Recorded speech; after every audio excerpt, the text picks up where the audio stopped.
C'est bon. Salut tout le monde. Salut tout le monde, salut les boys, ça va? Mm-hmm.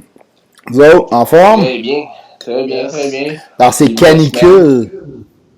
Ouais. Qu'est-ce que tu bois, Pat?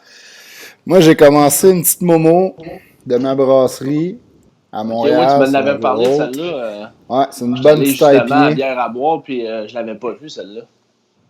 Ouais, je sais pas. Dans mon coin, il y en a pas mal, mais je la vois pas dans tous les dépanneurs. Moi, je vais l'acheter direct à la brasserie. Là. OK. Ouais, toi, c'est vrai, t'habites à Montréal, t'es toute proche de ces affaires-là, toi. C'est clair. Ouais. T'es un petit peu plus connecté qu'en région.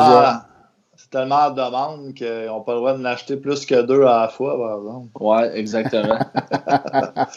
Donc, bienvenue tout le monde.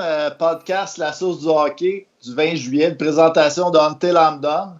Donc, on vous rappelle aussi notre code promo SDH15 sur les produits en magasin au 10-30 à la boutique ou bien en ligne au untilimdone.com. Vous pouvez le voir, là, notamment, moi je le vois sur mon écran, sur la casquette de Pat, là, assez gros. Fait que, la mienne aussi. Il se rapproche du réel. Donc, les gars, on a eu une grosse nouvelle aujourd'hui même. Max Domi qui s'entraîne avec l'équipe parce qu'on va le voir jouer les matchs aussi ou il fait juste s'entraîner. Là. C'est quoi qui se passe d'après vous avec ça? Je suis pas sûr qu'il est venu en figurant. Là. Ben non. D'après moi, il va jouer contre Pittsburgh, mais c'est une bonne nouvelle quand même. Là. Tout le monde semblait content de ça aussi. La vidéo là, qu'on a mis sur notre page aujourd'hui, là, on le voit avec son gros sourire fendu jusqu'aux oreilles, là, c'était beau à voir. Là. Puis écoute, ce qui va emmener aux Canadiens, c'est de l'énergie, c'est du talent. On a besoin de bons attaquants. Là. Il va vraiment être utile aux Canadiens. Moi, d'après moi, Carey Price en a parlé aussi en point de presse là, après la pratique, là, comme quoi que Domi apportait de l'énergie dans le vestiaire aussi, que le monde l'aimait bien, puis que son rire faisait... Il y avait un rire spécial qui faisait rire le monde. Quand tu l'as de ton base, pas pire, sinon c'est une face à fesser dedans, le petit rire Sauf que là, moi, avec l'arrivée de Domi, là, ça chamboule un peu les trios qu'on a fait au dernier podcast. Ouais, hein?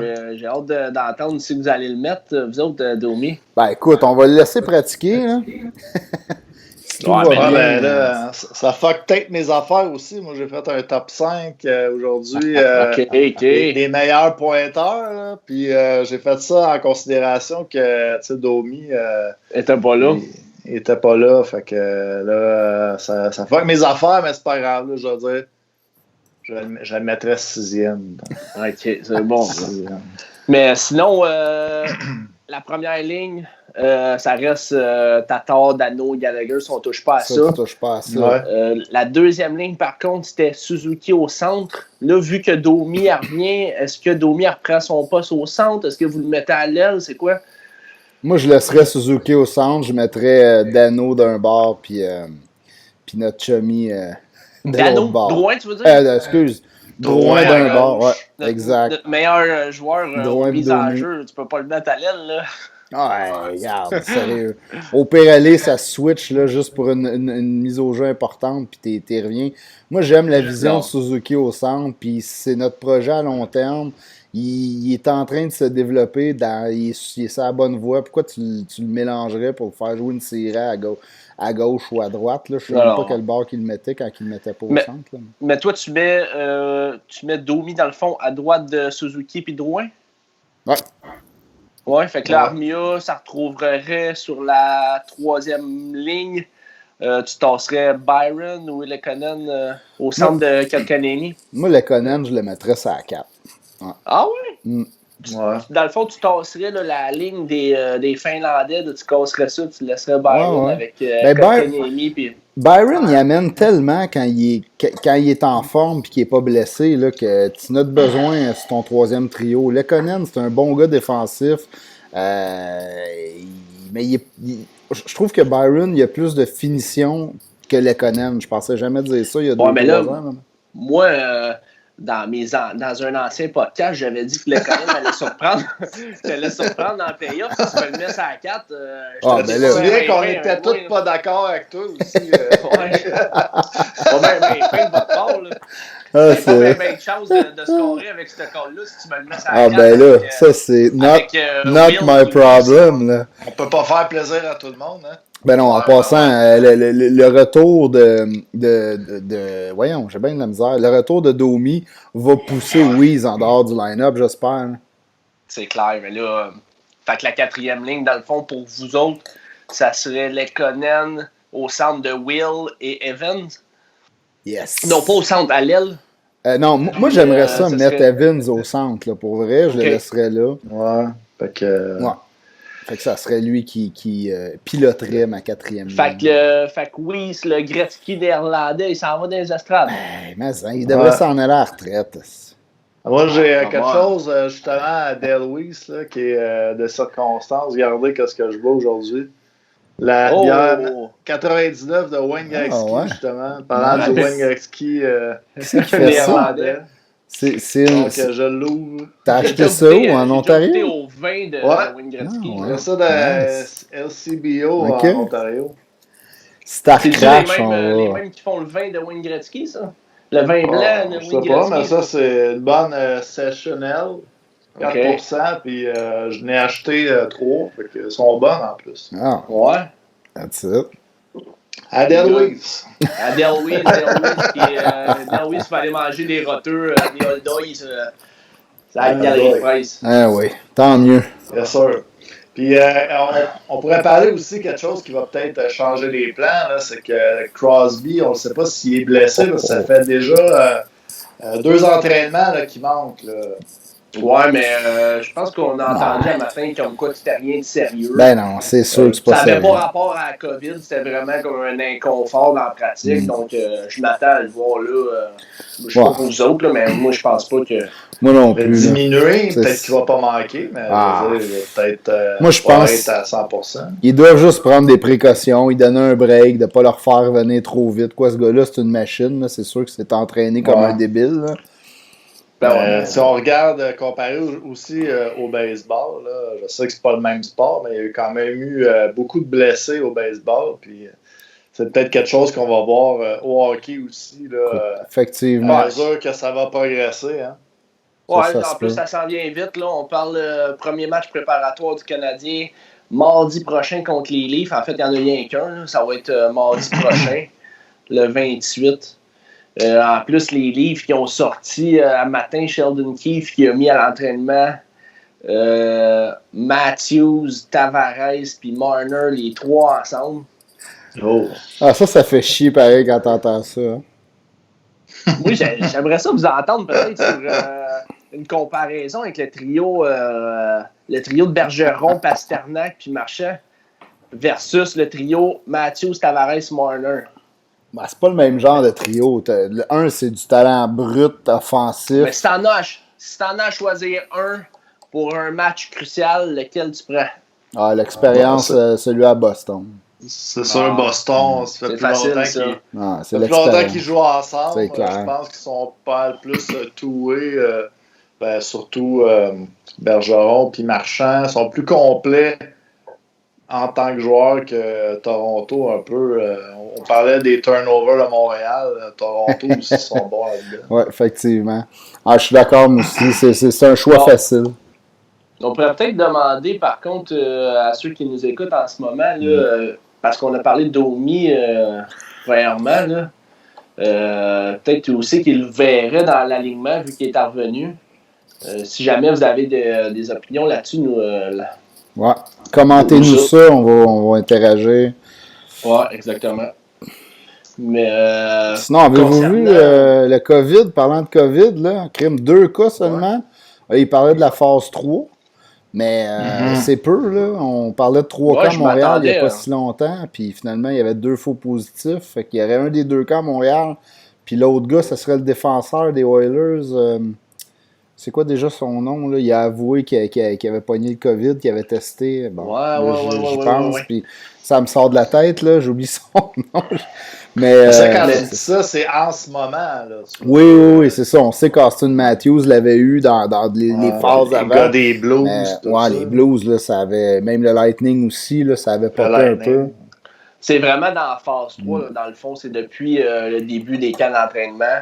Il y a seulement eu 2 cas. Mais moi aussi, je trouve ça quand même pas beaucoup. Je m'attendais à pas mal plus parce qu'il y a bien du monde qui sont inaptes à s'entraîner. Là, fait que je m'attendais qu'il y ait quand même une couple de cas. En tout cas, plus que 2, là, certainement.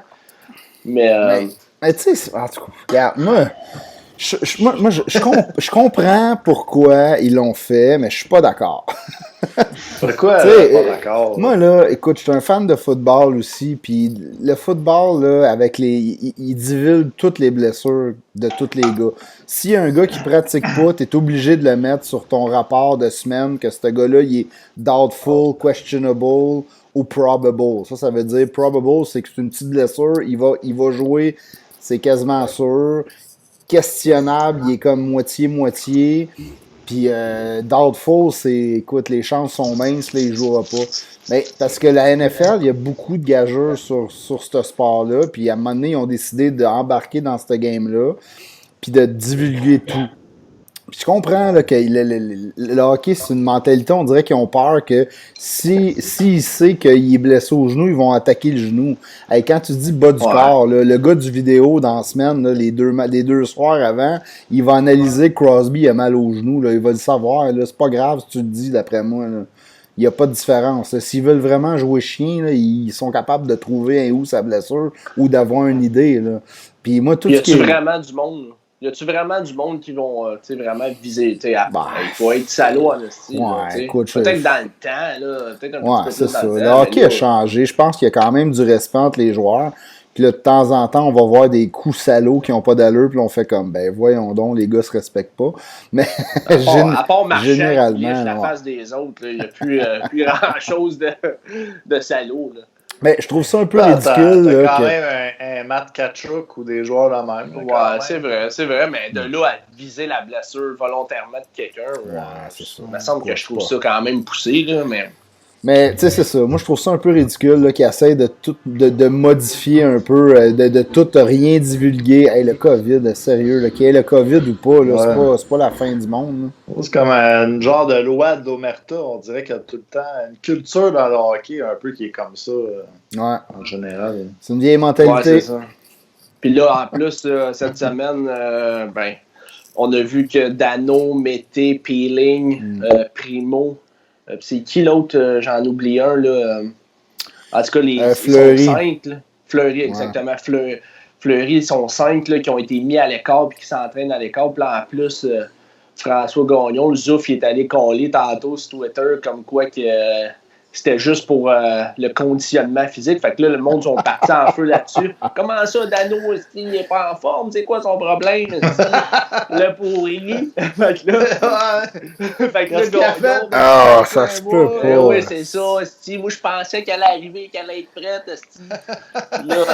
Ils sont payés pour ça. Ils ont tant ça, d'argent. exact. Fait que là, Gagnon, il a été obligé d'en revenir et de dire non, c'est pas ça que je voulais dire. Là.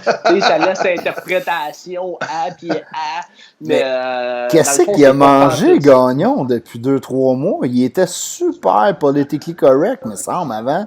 Puis là, il se met à ramasser le Canadien un peu plus. Là. Il est pas en train de se faire des amis dans le tour du Sandbell, lui-là. Là. Mais en fait, ça n'avait absolument aucun rapport. Là. C'est juste parce que on le sait tous. Les 5 joueurs qui ont été mis à l'écart, c'est parce qu'ils ont été en contact ou puis sont en attente de test. Là, tout simplement, là, c'est qu'attendre, ça prend une couple de jours, tout le monde le sait. Là, le test du COVID, quand tu te fais tester, ça prend de 3 à 6 jours avant de recevoir le test. Là. C'était pas si pire. Je pense que c'est 2 à 3 jours au Québec. Puis j'imagine que le joueur du Canadien va peut-être avoir un médecin ou quelque chose privé, puis il va peut-être l'avoir plus vite que moi ou toi qui vont se faire tester. Là, mais...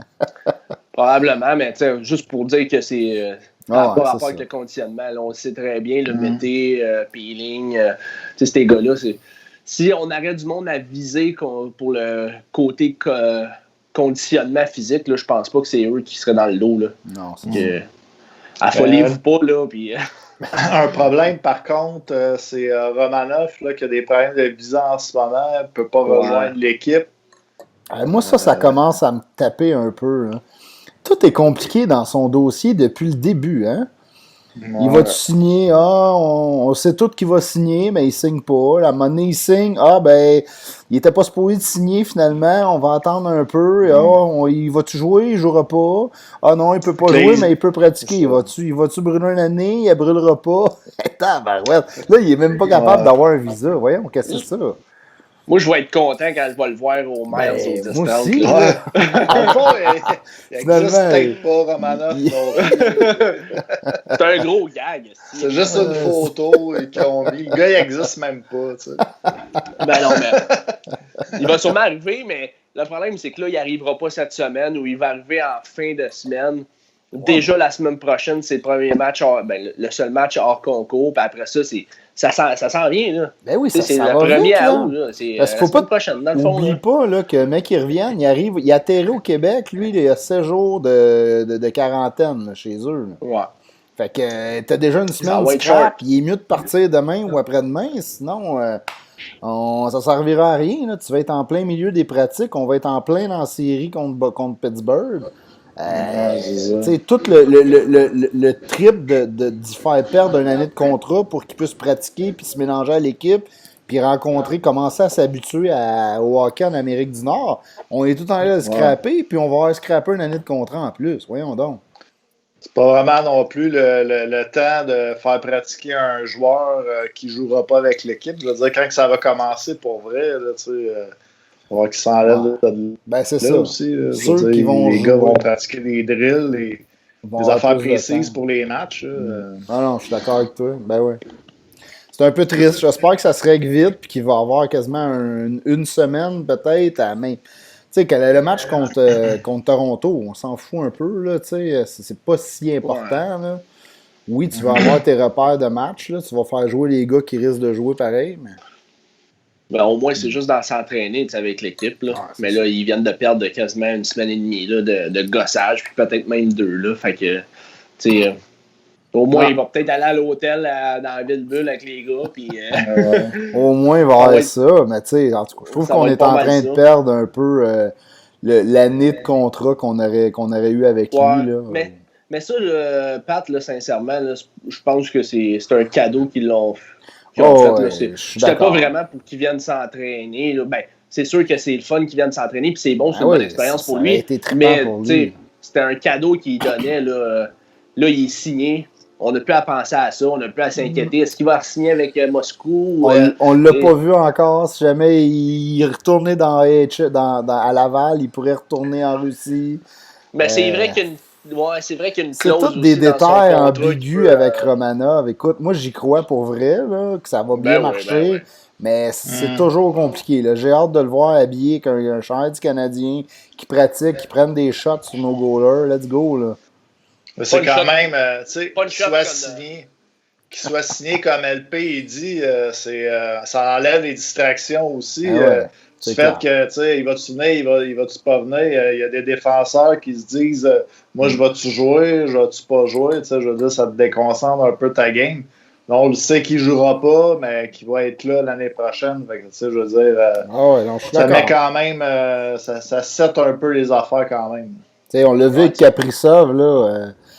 Lui, c'était vraiment pas clair à chaque année s'il était pour finalement traverser. Là, cette année, il a signé puis ils ont donné l'année de contrat gratuit lui aussi. Là, mais Romanov, au moins, ça a juste duré 1 an. Yes. Ouais, c'est ça. Mais concernant les défenseurs, là, Noah Jolson, Fleury, à droite, je sais pas c'est qui vous mettez, Follin. Il avait l'air à mettre. Claude Julien avait l'air à mettre Follin. Claude, come on! Non, faut qu'on se parle. Il va falloir le shaker, style Claude, parce que là, il est en train de me faire peur un peu. Là, j'ai lu cette semaine qu'il avait mis Follin. Ouais, shake-les pas trop, Claude Julien. Il va perdre des cheveux. Déjà qu'il n'y en a pas beaucoup. Hein. Il a 3 cheveux. C'est Homer Simpson. Il y a la même coupe.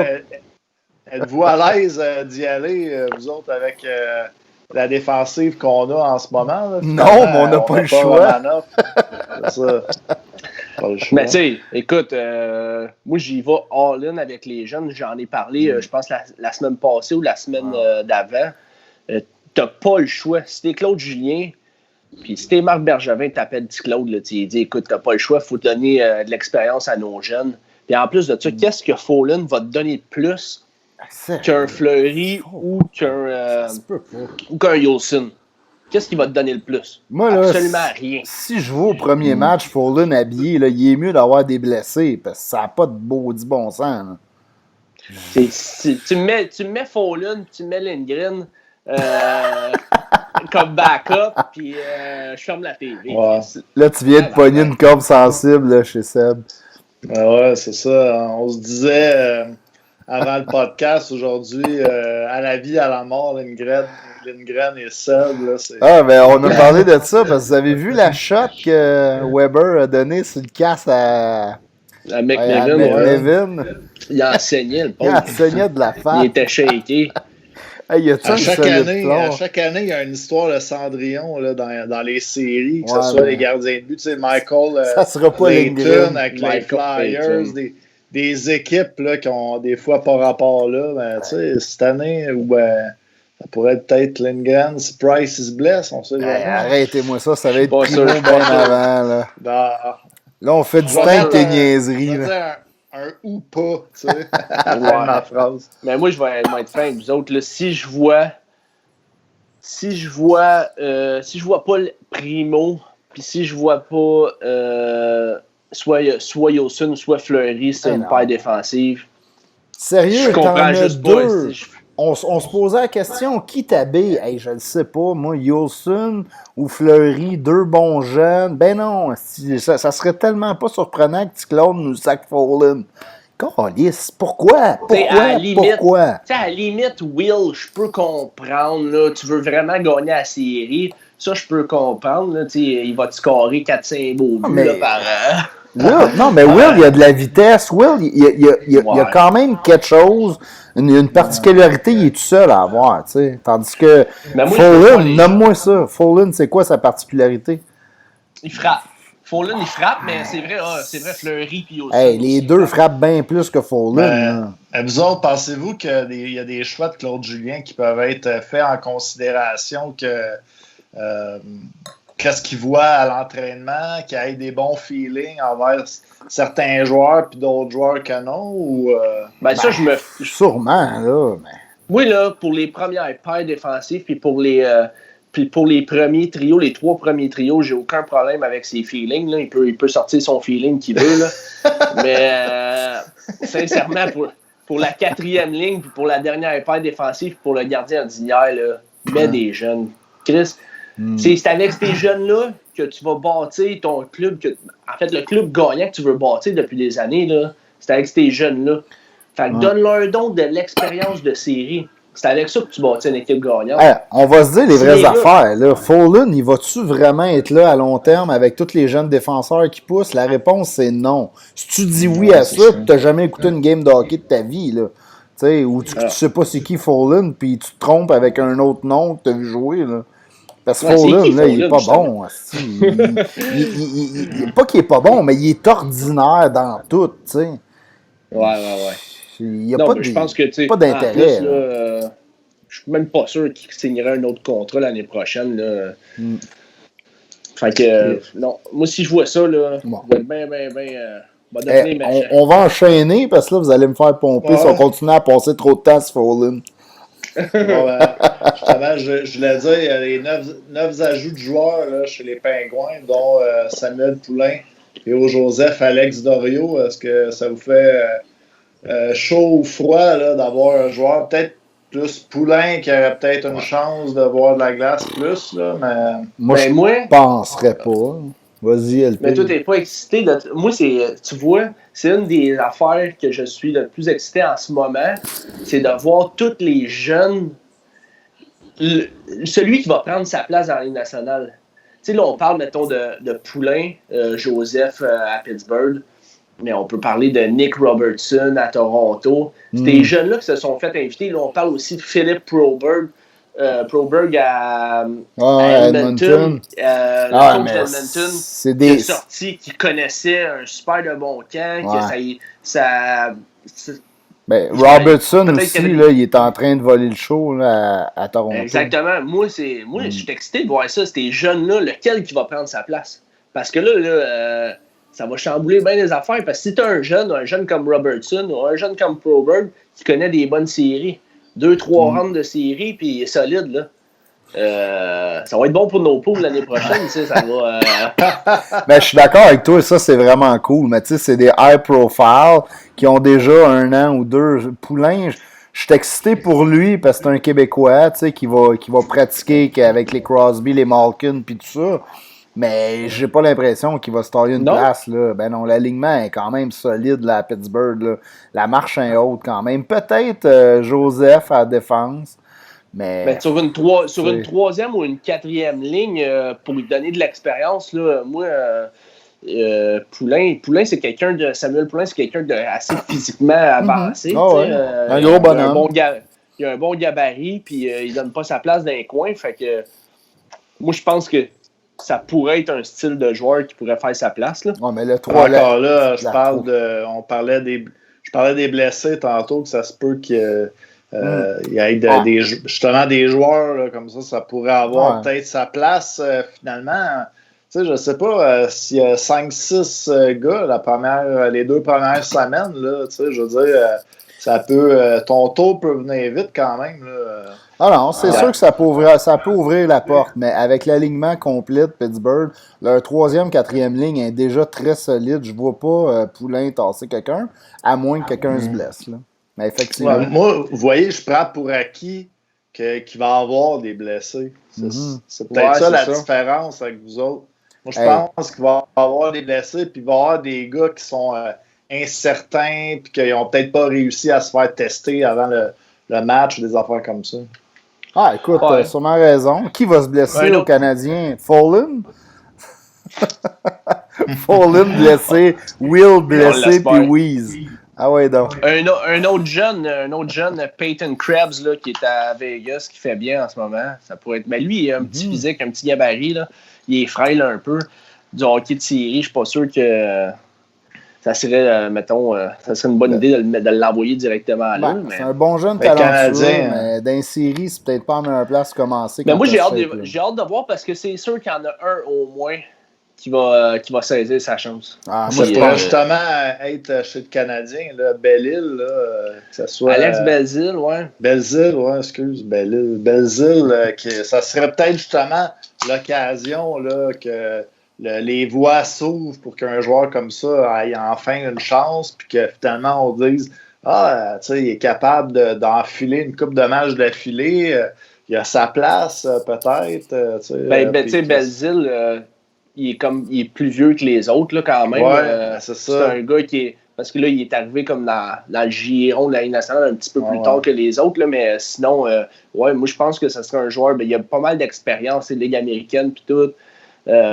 Moi, qu'à cause de son... Je suis content que t'en parles, parce que... À cause de son âge, justement, c'est le type de joueur un peu qu'on étiquette Ligue américaine. Mais justement, c'est des occasions comme ça qui pourraient le faire sortir un peu...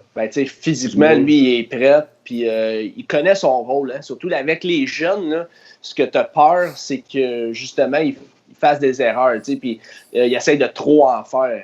Mais des gars comme Alex Belzile, qui sont un petit peu plus vieux, puis qui ont de l'expérience, puis ont joué dans la Ligue américaine, tout, quand il va arriver, si on lui donne sa chance dans la Ligue nationale, il va connaître son rôle.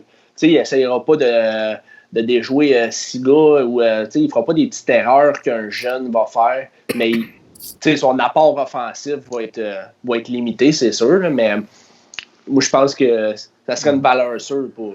toi, tu me disais là, que tu le voyais la dernière fois, là, je pense que c'est le dernier podcast même qu'on a parlé. Oh, un classique, c'est bon. Tu nous avais parlé de Belzile, que tu le voyais un peu comme sa 4e ligne. Tu l'avais-tu comparé à Steve Bégin, ou je me trompe? Il me semble que tu m'avais sorti un gars dans ce profil-là. Mathieu Darche. OK, ouais, Mathieu Darche, c'est ça. Un gars qui arrive un petit peu sur le tard dans la Ligue nationale, qui a fait des équipes, tu sais. Ouais, mais, c'est pas fou comme qu'on... Moi, écoute, j'y souhaite, ça a l'air d'un bon gars. C'est un super de bon vétéran. Puis en plus, il a connu vraiment du succès dans la Ligue américaine avec Joel. Puis il avait connu un très bon camp l'année passée avec le Canadien. On pensait même que Claude puis Bergevin allaient le garder en haut. Puis en fin de compte, ils ont décidé de le descendre en bas. Mais j'étais quand même assez déçu parce que c'est un Québécois. Puis sur une 4e ligne, je le voyais là. Tu sais, tant qu'à mettre des Weiss, tant qu'à mettre des Will, donnons la chance à ces gars-là parce que justement, ils ont bien fait. T'sais. Mais t'as raison. On a envoyé Weiss en bas dans la Ligue américaine avec Joel. Il n'a absolument rien fait. Mais non, mais on l'a ramassé pour des pinottes. Il avait été soumis au balotage, non? Oui, il est en fin de carrière. Là, je te dis, il n'a plus vraiment sa place dans la Ligue nationale. Tu sais ce qu'il va te donner. Il sait lui-même. Oui, c'est ça. Il a dit en entrevue qu'il savait que c'était le champ du signe pour lui. Fait qu'en gros, là, donne une chance à un jeune ou à un gars comme Belzile qui peut peut-être avoir un 5, 6 ans, 8 ans à donner que ce gars-là qui est fini. T'sais, il peut-tu faire si pire que Weeze, là? Mais moi, je pense qu'on va le voir on va le voir assez rapidement, Belzile. Puis je pense que, justement, si on lui donnerait du temps de jeu contre les Pingouins, je pense que ça préparerait la saison prochaine, parce que des gars comme Weiss, ils ne reviendront pas. Tu comprends? Fait que il faut que tu les remplaces par des gars. Puis tant qu'à signer des gars ici, t'es là, toi, viens-t'en, on va te donner un bon ton. Pourquoi pas donner la chance à un Québécois d'ici qui a bien fait dans la Ligue américaine avec Joel, puis en plus de ça, qui a connu un bon camp l'année passée. Pourquoi pas? Moi, je donnerais sa chance contre les Pingouins. Puis, on sait, là, les chances de battre les Pingouins sont assez minces. Pourquoi pas préparer notre équipe pour les années à venir? C'est ça qu'il faut que tu fasses, man. On va voir s'ils vont le faire. En tout cas, moi, c'est ce que je pense. Je pense pareil comme peut-être dans le champ, là, mais... Puis sinon, pour la série Canadien-Pittsburgh, est-ce que vous pensez que c'est assez? Est-ce que vous voulez aller au trophée ou... on peut peut-être... moi, j'aimerais peut-être vous entendre sur Suzuki, deuxième centre, là. C'est quoi tes craintes? T'as-tu des craintes pour que tu veuilles qu'on parle de ça? Moi, quand tu m'as proposé ce sujet-là, je l'ai rentré, mais moi, dans ma tête, Suzuki, c'est notre deuxième centre. Puis tu live and die avec, là, tu vas vivre ou mourir avec ce gars-là. Puis s'il se fait scorer 3 buts dans la première période parce que Crosby, il le met dans sa poche, il va apprendre de ça, puis ça va finir là. Moi, c'est Crosby ou Malkin c'est ça. Suzuki va apprendre. Que Suzuki va... Ça me fait pas peur, parce que le gars, là, on l'a vu, écoute, je sais que c'est les... Tu sais, la NHL puis la OHL, c'est pas pareil, là, mais quand il était dans les séries, là, il était clutch en temps, là. Tous les autres coachs pensaient qu'il était plus capable de le contrôler avec le plus gros défenseur, puis il le mettait dans sa petite poche, puis il faisait avec. Mais il était high profile, tandis que là, dans la Ligue nationale, tu joues contre les meilleurs de la Ligue. Mais moi, je suis convaincu qu'il va nous surprendre, Suzuki, puis qu'il n'aura pas l'air fou. Parce que là, tu soit... Ok, vas-y, ça. Moi, la seule affaire, c'est que Suzuki, dans le fond, au début de la saison, je trouvais qu'il à partir du mois de décembre, c'était vraiment notre deuxième centre. Il avait enclenché, puis je veux dire, quand tout ça a arrêté, on se disait Suzuki, c'est notre gars d'avenir, on compte sur lui, tout ça. C'était une question peut-être de momentum avant qu'il fasse sa place, tout ça. J'espère juste qu'on ne repartira pas à zéro dans son cas, qu'il ne va pas se regêner, puis il va en repartir ou qui a fini la saison au mois de mars. On a parlé beaucoup, là. Il a joué du hockey en tas là, dans la dernière année, Suzuki. Là. Moi, je pense que c'est juste un peu de fatigue qui commençait à sentir à la fin de l'année. Il a fini de jouer au hockey, je sais pas quand, là, la Coupe Memorial. Une couple de semaines après, il tombait tout de suite au camp d'entraînement du Canadien. le 82 matchs.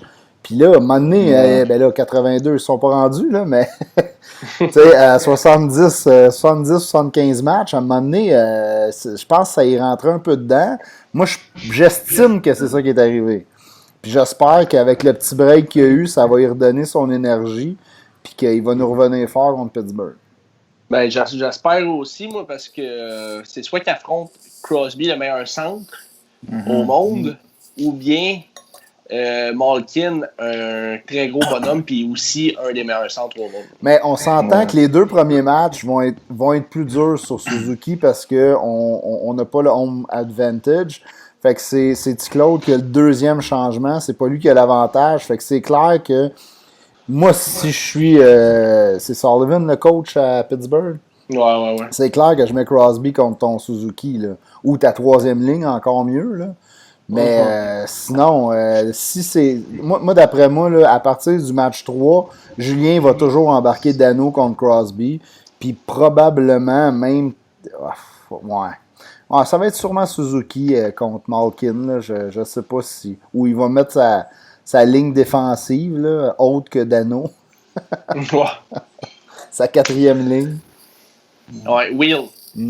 Will, la centre de 4e ligne. Will Superstar. Yes, sir. Moi, j'irais avec les Awards. Là. On en a quand même pas mal à faire. Ouais.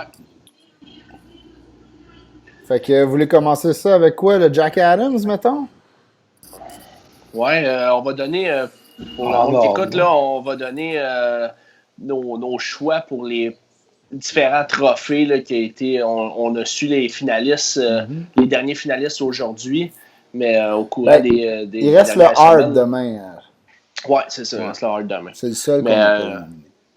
Pour la plupart, là, on sait c'est qui les finalistes. Fait qu'on va donner nos choix. Vous pouvez nous donner vos choix si jamais vous avez des choix différents ou peu importe, là, les mêmes choix, c'est pas grave. Yes, fait qu'on passe ça. Jack Adams. Jack Adams, fait que je vais afficher nos choix. OK. Fait qu'on Jack Adams qui est remis au meilleur entraîneur dans la Ligue nationale cette année. Moi, je trouvais que c'était un choix quand même assez facile, là, mais je sais que toi, moi, je n'étais pas d'accord avec pas le même choix que nous autres. Là. Écoute, on avait le choix entre Vigneault, Tortorella ou Cassidy à Boston. OK. Écoute, vous avez les deux choisi Tortorella. Moi, j'ai préféré y aller avec Vigneault parce que je trouve que, écoute, oui, Tortorella, puis je suis convaincu que c'est Tortorella qui va gagner là, dans ce ligue-là à chaque année. C'est jamais le gars qui a dominé. C'est toujours l'équipe qu'on n'attendait pas. Là, ils se disent, ben le coach a pris une équipe qui n'était pas supposée d'être là, puis il l'a emmené là. T'sais. Fait que, ben, si tu compares Vigneault, là, Crime, il était 6e au classement général avec une équipe super jeune.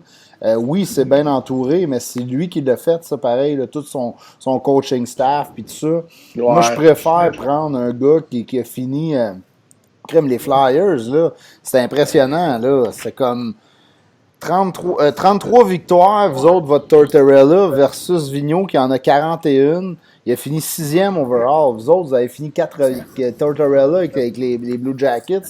14e overall. Je comprends qu'on les attendait encore moins que les Flyers, mais les Flyers non plus, on les voyait peut-être dans les séries, mais en tout cas, moi j'espère que Vigneault, Vigneault, je l'ai toujours aimé, même à Montréal, j'ai toujours été un gros fan.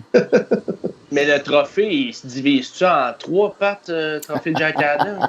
On pourrait, avec Terrien. Parce qu'avec les 3 entraîneurs-chefs, ça n'a pas d'allure. À Philadelphie, là, Michel Terrien, Mike Terrien, Mike Yeo, puis Vigneault, ça fait de l'entraîneur-chef en arrière du banc. Moi, j'ai encore plus de respect pour un Vigneault quand il a réussi à convaincre ces gars-là de venir travailler en équipe avec lui comme assistant.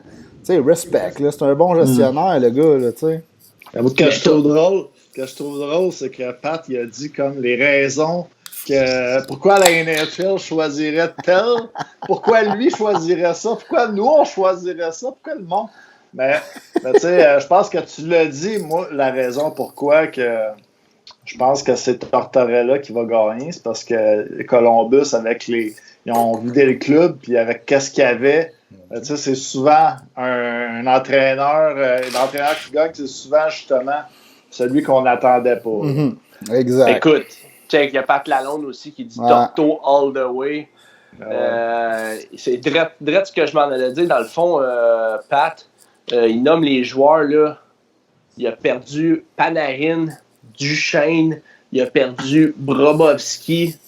Écoute, Ah, 100% d'accord avec vous autres, là. Si on en revient dans le passé, Pat, là, de 1 an, tout le monde se disait, cette équipe-là va planter, ils s'en vont direct pour la Lafrenière, c'est sûr à 100%.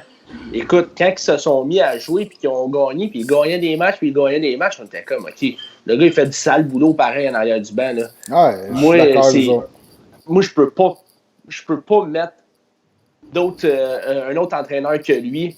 Vigneault, c'est sûr, c'est un bon coach. Écoute, mais son équipe est quand même assez bien garnie. Là, tu checks ça. Là. Un Carter Hart qui est encore plus vieux, c'est un goaler qui va être dans la course au Vizina toutes les années. Là, si tu as des jeunes de Morgan Frost, Joel Farabee, qui sont bien entourés d'un jeune, mais là, défensif, c'est une grosse défensive. Konechny, ça, c'est un autre bon jeune. Pourquoi ces jeunes-là, pourquoi que ça gelait pas? Pourquoi ça gelait pas cette équipe-là d'abord avant que Vigneault arrive?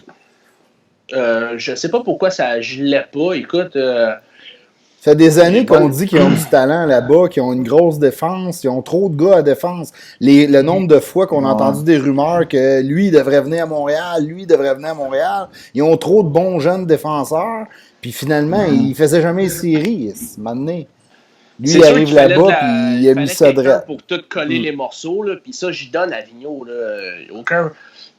Écoute, j'y donne, mais le fait qu'il soit entouré de Mike Terrien, puis de Mike Yo, puis de aussi. C'est négatif pour toi, ça? C'est pas négatif. Pour lui, admettons. Ben oui, c'est sûr, ça l'aide, mais c'est lui qui est allé chercher ces gars-là.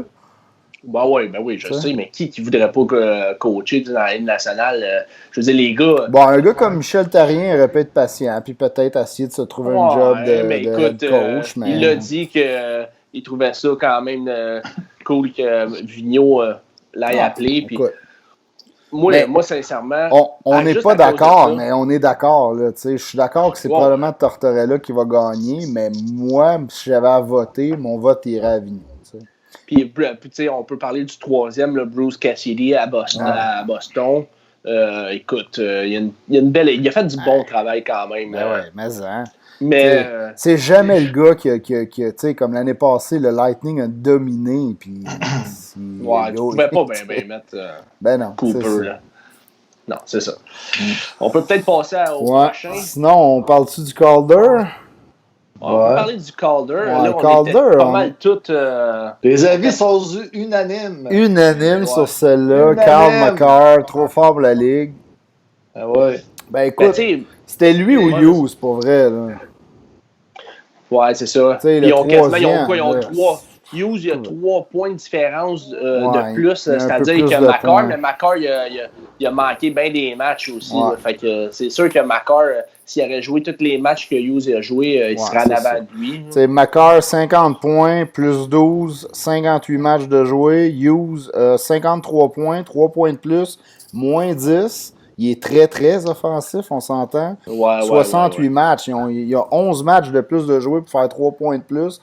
Il est moins 10, l'autre, il est plus 12. Là. C'est pour ça que McCarr, d'après moi, c'est sûr qu'il est rookie de l'année. Là. Je peux pas comprendre s'il l'est pas. Là. C'est sûr que ça va être... Non, c'est ça. Moi, je pense que le débat là-dedans, ça serait que Kubalik est là. Sérieux. Mais Kubalik, écoute, il a bien joué quand même, mais je pense qu'ils ont essayé d'introduire un attaquant. Moi, je pense qu'on... Oui, mais pourquoi tu n'as pas mis... moi, j'aurais mis le gars à Buffalo. Il était blessé, mais sans sa blessure, c'est sûr. Voyons, Olofsson. Pour moi, c'est un meilleur troisième choix. Il n'aurait pas plus gagné, mais il méritait sa place-là, lui, plus que Kubalik. Il y a aussi ben du monde qui parlait d'Adam Fox à New York. Fox, 42 points, je pense 42 ou 43 points. Il l'aurait mérité solide, mais comme tu dis, ça aurait été 3 défenseurs, mais c'est une année que les jeunes défenseurs ont pris vraiment de la place. C'est pourquoi pas. Suzuki aurait pu être aussi considéré à la place de Kubalik. Effectivement. Kubalik, Suzuki ont une saison un peu semblable, là, je trouve. Kubalik a un peu plus de points. Là. Mais je veux dire, la part que Suzuki, la place qu'il a pris avec les Canadiens comparé à Kubalik, ça va bien à Chicago, là, mais je veux dire, ils ne jouent pas avec les mêmes joueurs non plus. Non. Aussi, puis le fait que Suzuki soit un centre puis qu'il soit aussi très fiable défensivement, Ah. Suzuki. Suzuki est plus complet. Ça, on l'oublie, là, mais sincèrement, là, Suzuki, c'est un centre qui est très complet. Là, fait que ça va l'aider. Puis dans le futur, on pourrait peut-être même le mettre dans un des joueurs à des attaquants défensifs là, des meilleurs dans la ligue. Moi, je te Ce que je trouve dirais. intéressant, par exemple, c'est Makar et Hughes. Là, on parle de ces deux défenseurs-là, mais c'est vraiment une mode là, qui s'est partie aussi avec les jeunes défenseurs qui sont très mobiles. Là. Depuis quelques années, là, c'est quelque chose qui est très en vogue. Puis que ce style de joueur-là aussi a la cote. Là. Yes. Ouais, c'est sûr, mais écoute, il faut le talent là, pour le faire. Là.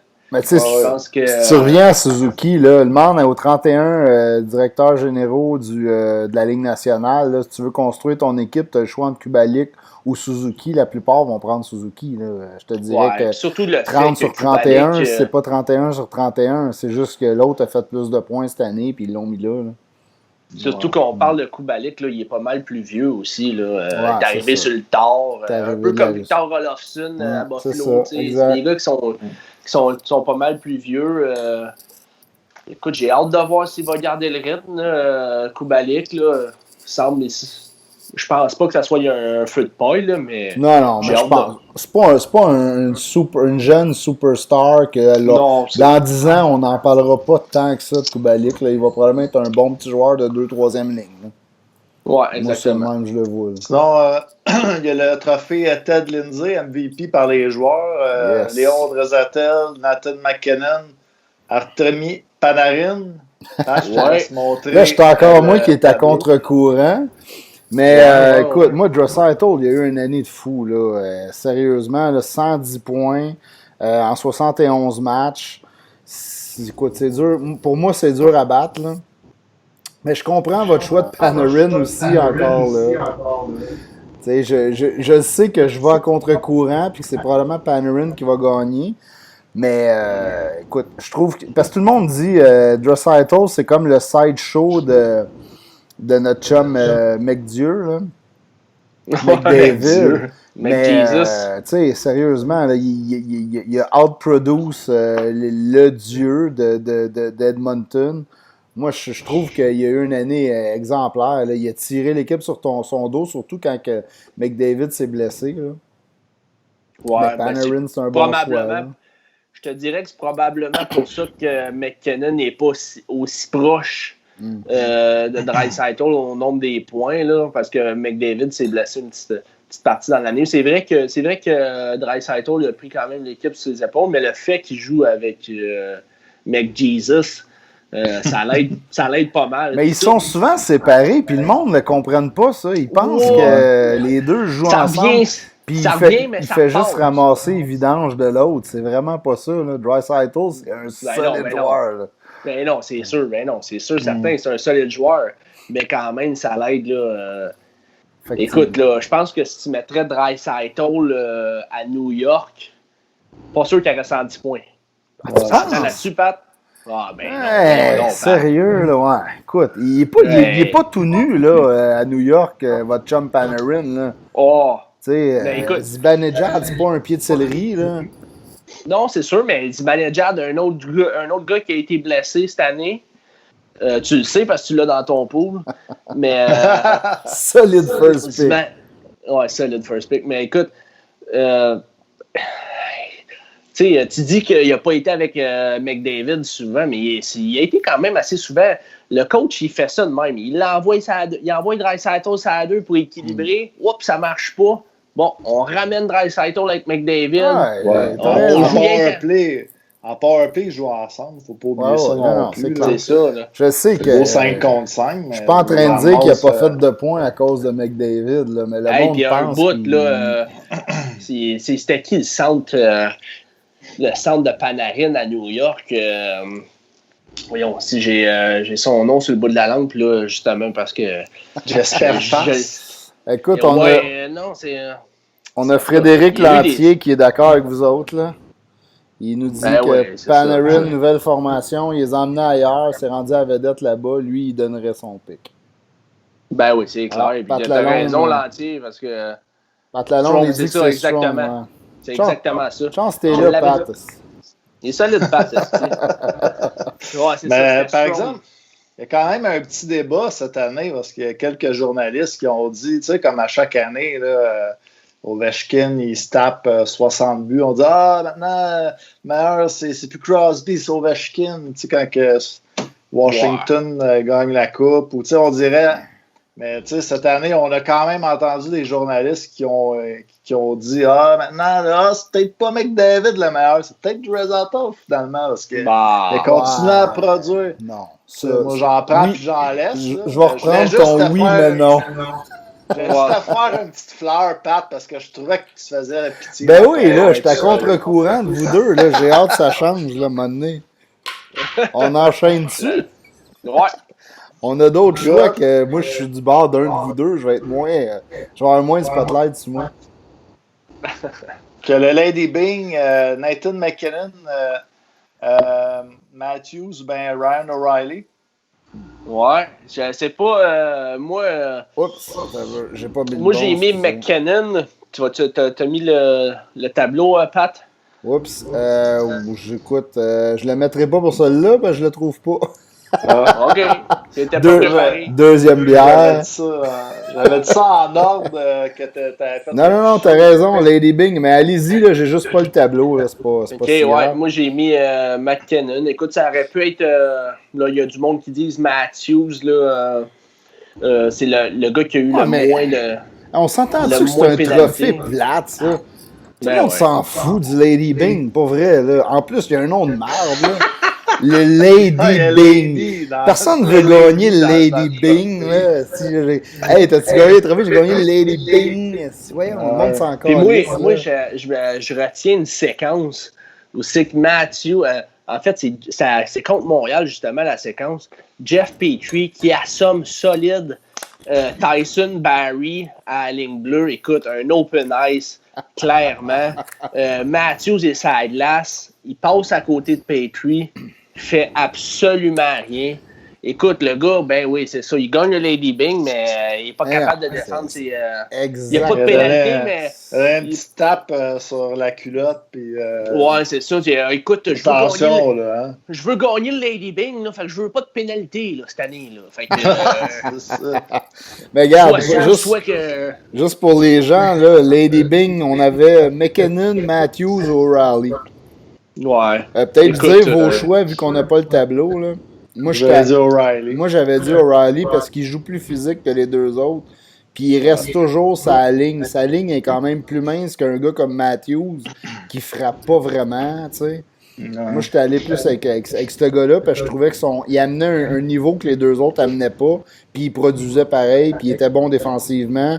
Puis quand t'es bon défensivement, puis t'es toujours en train de checker un Crosby, puis la bonne ligne l'autre bord, puis tu pognes pas d'accrochage ou rien, écoute, c'est solide. Là. Moi, c'est ça qui m'impressionnait de chez O'Reilly. T'emportes un bon point, écoute, là-dessus. Mais les trois, c'est des bons choix, mais écoute, c'est pas un honneur qui. On passera pas 5 minutes là-dessus, Lady Bing. Non, je pense qu'on peut passer au point. On a Vincent dans Durant l'eau qui dit Pasternak. Tu veux dire quoi, Vincent? Pour le MVP de la Ligue que tu aurais mis ça? Donne-nous donc plus de détails si tu veux qu'on jase de ça, parce que je le vois pas si tu le vois, ton Pasternak. Fait que si on continue, après ça, on y va-tu avec le Vézina? Ouais, pourquoi pas. Le Vézina. Je pense qu'on était tous un peu unanimes sur le Vézina cette année. Pas moi. Pas toi encore, toi, qui est contre nous autres. Il attendait qu'on fasse nos choix pour dire le contraire de nous autres. Eh non, je les ai mis dans le fichier avant vous autres en plus. Vous avez rien à dire là-dessus. Ben écoute, c'est le meilleur gardien, le Vézina. On avait Hellebuyck, Rask ou Vasilevski. Vasilevski, il y a une équipe de fous, là, personne, on l'a pas mis. Là. Écoute, pour vrai, mon choix c'était difficile entre Rask et Hellebuyck. Je trouve que Rask a eu un début d'année de marde. Il s'est quasiment fait voler sa job par Alak, puis il s'est replacé solidement. Tu sais, leurs stats, là, Rask il a gaulé juste 41 matchs, 26 victoires, mais il y a vraiment des stats de fou. 2.12 puis 929, ça c'est hot. Là. Les autres la cotent pas. Là. Ben, Buck, il est pas si loin. Là. Il est à 9.22. 2,57. Il a 31 victoires, mais Buck, c'est lui qui tirait son équipe. Là. Il a joué 58 matchs versus Rask, qui en a juste joué 41, parce qu'au début de l'année, il gaulait comme une passoire. Là. Une graine. Fait que c'est ça. Mais il s'est remis solide. Mais moi, je trouve Buck, il a été plus constant. Il a gaulé plus. Il était bien plus demandant. Là. Le coach, il l'envoyait tout le temps devant le net. Puis, écoute, côté défense, puis tout ça, je trouve qu'il est moins bien entouré que Rask là, à Boston. Moi, c'est pour ça que pour moi, le Vizina, c'est Buck. C'est vrai, c'est un bon choix, Pat, là, mais moi, puis j'imagine que moi, puis Seb, on y a été pour les statistiques, mais tu sais, en fait, là, toutes les années, c'est ça qui arrive, là, on parle du Norris, on parle c'est tout le temps avec les maudites statistiques, tu sais, on prend pas en compte tous les facteurs. Ben, surtout le Norris, je te dirais. Le Norris, c'est fou, là. C'est toujours le défenseur qui a le plus de points. Tu sais, c'est souvent ça, là. C'est malheureusement pas le meilleur défenseur qui est nommé, tu sais. Il devrait avoir deux trophées. Meilleur défenseur offensif, meilleur défenseur défensif, tu sais. Ça serait plus logique. Mais c'est sûr que c'est vrai que les Bucks, par exemple, si tu regardes un peu la défensive des Jets, comparé aux autres équipes, c'est moins beau à regarder, tu sais, je veux dire. Ben, ils ont perdu pas mal de défenseurs. Sérieux, ben oui. Écoute, ils ont perdu leur... on va se le dire, là. Pilier, là, c'était Byfuglien. Byfuglien, ils ont perdu Chariot à Montréal. Là. Écoute, aussi, Chariot était underrated, puis on l'a vu à Montréal. Là. On l'a vraiment aimé à Montréal parce qu'on l'a mis en valeur, parce qu'on était sur notre deuxième paire de défense, pas de défense. Puis, faut pas oublier, là, ils ont perdu le trade avec les Rangers. Ils sont allés chercher Pyong, il s'est bien débrouillé, Pyong. Là. Mais c'est pas... j'oublie le nom, le défenseur qui ont échangé avec les Rangers. Josh Morrissey. Trouba, ben oui, c'est ça. Écoute, Trouba, tu le remplaces par Pyong. Pyong s'est débrouillé popé, mais c'est pas Trouba, là. Tu sais. Ouais, mais Pyong qui est un peu sous-estimé, je trouve, dans la Ligue nationale. Là. Oui, je suis d'accord. Pour en revenir à Buck, c'est vrai que, écoute, j'ai quasiment envie de changer mon choix. Parce que, mais, écoute, c'est parce que moi, je le sais qu'ils vont se fier aux stats, là, puis ça va être Rask, là, c'est plate, là, mais à moins d'une surprise, mais le Buck, c'est vrai. Écoute, en plus, écoute, tu check la défensive. Là, quand on a vu ça, là, les gars qui sont partis, Trouba, je les ai nommés tantôt, on s'est dit, Slack, ça sera pas drôle à Winnipeg cette année. En plus de ça, Buck qui avait connu une mauvaise saison l'année passée, il est revenu en force. Tu sais, Rask, regarde Rask, ses stats, là, il a quand même 927 d'efficacité, là, je veux dire... les chiffres sont là aussi, puis je pense qu'il y a juste 6 défaites dans l'année, là, Rask. Il y en a 8. Moi, la raison... Mais 8, c'est quand même pas beaucoup. Là. Tu sais, le Buck, il y a 31-21. Il y a quand même 21 défaites. Là, versus le 8, là, t'as raison. Puis il a partagé le filet avec Alak, oui, c'est vrai. Mais tu sais, je veux dire, si on enlève son début de saison, qui était peut-être so-so, puis quand Boston a pris son air d'aller, je pense que Rask, il s'est présenté aussi, puis qu'il a levé son jeu d'un cran, puis je pense qu'il le mérite quand même. Au-delà que, oui, peut-être la défensive de Winnipeg, mais... en tout cas, Fred Lanty est d'accord avec nous autres. Le Buck plus stable dans l'année.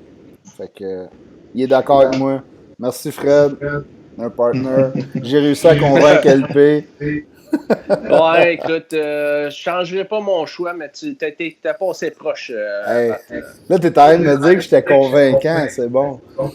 Non, mais écoute, je l'avais pas vu de même. Mais c'est vrai. C'est bon. Fait que, on y va, on enchaîne pour le prochain trophée, le Frank Selke, le meilleur joueur, le meilleur attaquant défensif. Donc, Bergeron, O'Reilly et Couturier. Yes. C'est quand même des bons choix. Bergeron a battu un record, je pense. Hein? Je pense que c'est la 9e fois d'affilée qu'il est nominé. C'est quand même impressionnant pour un Québécois. Là, respect. Ouais. Mais écoute, j'ai comme l'impression que c'est peut-être un trophée. Je sais pas. À chaque année, c'est les mêmes gars. Ouais, c'est ça. Mais Kopitar va là cette année. Là, au moins. Ouais, c'est sûr. Ouais, écoute, c'est vrai, Couturier, il prend sa place. Couturier, c'est quasiment 60% de ses mises en jeu qui gagnent. Là. Moi, je trouve que. Moi, j'ai pas mis Couturier, j'ai mis O'Reilly. Ouais, mais les mises en jeu, écoute, oui, ça a rapport quand tu es dans ta zone défensive, mais tu sais, c'est pas nécessairement un gage de gars défensif, là, mais t'as un bon point. Vrai. Là, mais... C'est vrai, mais c'est quand même un point qui est important dans tout ça. Puis aussi le fait que Bergeron, ben là, tu sais, il est bon, c'est un bon centre défensif, là, on se le cachera pas. Là. C'est un des meilleurs de la ligue, là, si c'est pas le meilleur. Mais par contre, ça l'aide quand tu as des bons défenseurs. Il y a quand même une bonne brigade défensive. Là, mais le bon défenseur va dire que ça aide quand tu as un centre comme Bergevon qui vient de backer constamment. T'sais. Ah, je suis d'accord avec toi, mais écoute, je sais pas. Je commence bien gros à aimer Couturier. Mais je suis allé quand même avec O'Reilly. Écoute, je pense qu'il était dans une couple de statistiques, une dizaine de statistiques. Là, il était dans les premiers partout. Écoute, j'ai des stats pour vous autres, ça peut vous aider. Le O'Reilly, 61 points versus Couturier, 59. Bergeron, 56. O'Reilly plus 11, Bergeron plus 23, Couturier plus 21. Écoute, ça se compare, là, tu sais. Moi, je pense qu'O'Reilly, il est sous-estimé, mais il amène une game différente, je trouve, que les deux autres. Moi, c'est pour ça qu'il y a eu mon vote, là. Bergeron, aussi. Écoute, mais Couturier, sérieusement, quand j'ai regardé ses stats, c'est là que j'ai vu que, écoute, il est quand même solide, puis oui, on le voit jouer un peu, mais c'est un joueur, je vais t'avouer, que je connais un peu moins, mettons, qu'un O'Reilly, puis que j'ai regardé un peu plus aller dernièrement. Là, puis Bergeron, ben écoute, on le connaît depuis plus longtemps. Là. Ouais, ben moi, ça serait Bergeron, justement, pour son plus et moins là, que j'ai regardé ses statistiques, mais tu sais, je veux dire, sur sa ligne, là, quand même. c'est ça que je m'en allais dire. Là, mais tu sais, c'est points, je veux dire, peut-être qu'il ramasse de temps en temps une petite passe de charité, comme on dit, là, la deuxième passe. Mais tu sais, je veux dire, c'est quand même. Mais c'est un solide passeur, Bergeron. Je pense que c'est grâce à lui aussi si les joueurs ont autant les autres joueurs sur sa ligne ont autant de latitude puis peuvent se laisser aller aussi autant offensivement. Je pense que justement, là. Monsieur Durand-Lot, tantôt, là, pour nommer un de nos auditeurs qui nous parlait de Pasternak, si il est aussi bon, c'est parce que peut-être il y a un gars en arrière de lui qui le back et qui sait que 100% peut l'offrir un petit peu plus. Tu as vraiment un bon point là-dessus, Seb. Moi, 100% d'accord avec toi. Écoute, en fait, encore là, c'est 3 bons choix. On parlait aussi de Dano, que ça a été un bon choix. Dano, il manque encore. Il manque encore une petite affaire, écoute. Dano, là. Côté offensif. Ben, son problème, Dano, c'est qu'il joue pas sur le powerplay. Mais Dano, sur le powerplay, là, il y a des stats vraiment équivalents à O'Reilly, Couturier et Bergeron. Là. Il y a 47 points versus 56, 59, 61. Mais les autres, ils jouent tous sur le powerplay. Pas Dano. C'est peut-être il est moins créatif un peu que, moi, je te dirais, que les 3 autres aussi. Là. Oui. Il faudrait peut-être que tu amènes ton équipe dans les séries aussi si tu veux peut-être qu'on dise que tu es un des meilleurs joueurs défensifs un jour. Là, tu sais. Ouais, mais Dano n'a pas il n'a pas ce profil-là non plus. Là, tu sais. Il manque encore une petite coche. Là. Pensez-vous qu'il est capable d'aller la chercher? Séries, là, il est-tu capable d'aller la chercher, ce coche-là? Tirer son équipe dans les séries? Moi, j'ai comme l'impression que ça va être pas mal stagné à peu près 55 dans ses bonnes saisons. 50, 60 points. Je vois pas Dano aller chercher 70 points. Écoute, je l'aime bien. C'est un des meilleurs centres défensifs de la Ligue. Ouais. Mais tu sais, côté créativité offensive, Dano... si on le compare, mettons, à Thomas Plekanec, là, c'était un peu peut-être le même genre de joueur. 55 points. Plekanec n'a jamais gagné, mais je pense pas que Dano gagne un jour. Non, c'est ça. Mais écoute, on peut être surpris. Respecte beaucoup. Oui, exactement. Puis on peut être surpris. Mais on s'entend qu'il y a moins de qualité offensive qu'un Bergeron, même un Riley, Sean Couturier. Puis en plus de ça, il est moins bien entouré. T'sais. Ah, c'est sûr. Ben, sérieux, sa ligne était impressionnante cette année. Là. Mais c'est pas Pasternak, Marchand, Tarasenko, Giroux. Ben, écoute, Tarasenko peut rentrer dans la conversation des Tatars puis Gallagher. Là. Ouais. Écoute, on pourrait en discuter, mais moi, Tarasenko, c'est pas mal un des meilleurs buteurs. Tarasenko et Tatar, je mettrais peut-être pas ça dans la même phrase. Il y a peut-être plus de talent, mais écoute, la marge n'est pas si haute, je trouve. C'est un peu des joueurs là, qui sont pas reconnus pour leur qualité défensive. Là, je veux dire, Tarasenko, à ce qui paraît, un des meilleurs lancers les lancers le plus puissants de la Ligue nationale. Là. Il avait fait 40 buts aussi, hein, Tatar. Il n'a pas fait 40 buts encore. Écoute, il nous reste juste le Norris. Ouais. Puis le Norris, on était tous d'accord. Écoute, on avait le choix entre John Carlson, Victor Hedman ou Roman Josi pour le meilleur défenseur de la Ligue. On est tous allés avec Carlson. Ça aurait été drôle, mettons, que tu glisses un nom par rapport dans les trois, tu sais, mettons... Donc, les avis étaient unanimes. Victor Hedman, Roman Josi ou Ben Chiarot. Donc, tu sais... Ouais, non. Ben Chiarot, ouais, non. Ça sera pas cher. Mais vous voyez le tableau présentement, vous voyez que on est pas mal tous d'accord, et probablement vous aussi. On est d'accord, mais je suis un peu. Quand même un peu. Moi j'ai hésité un peu avec Josie quand même. Ouais, exactement. Moi tout, Pat, je sais qu'on va y aller. Je sais que la Ligue nationale vont y aller, ben. 100% sûr que Carlson va gagner ça. Il va tout le temps avec le maudit. Les maudites stats, là. Il est all-around aussi, puis il joue sur le pied beaucoup, là. Mais c'est vrai qu'il est all-around. Oui. Mais si tu vas...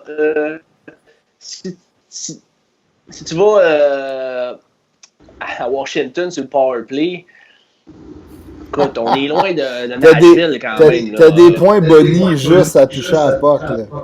C'est sûr. Je pense qu'il y a 5 points de plus que aussi. Ben, tu veux des stats? Regarde, Carlson, 75 points versus 65 points pour Josie. Puis Edmund est à 55 points, qui est quand même un peu plus loin. Carlson plus 12, Edmund plus 27, Josie plus 22.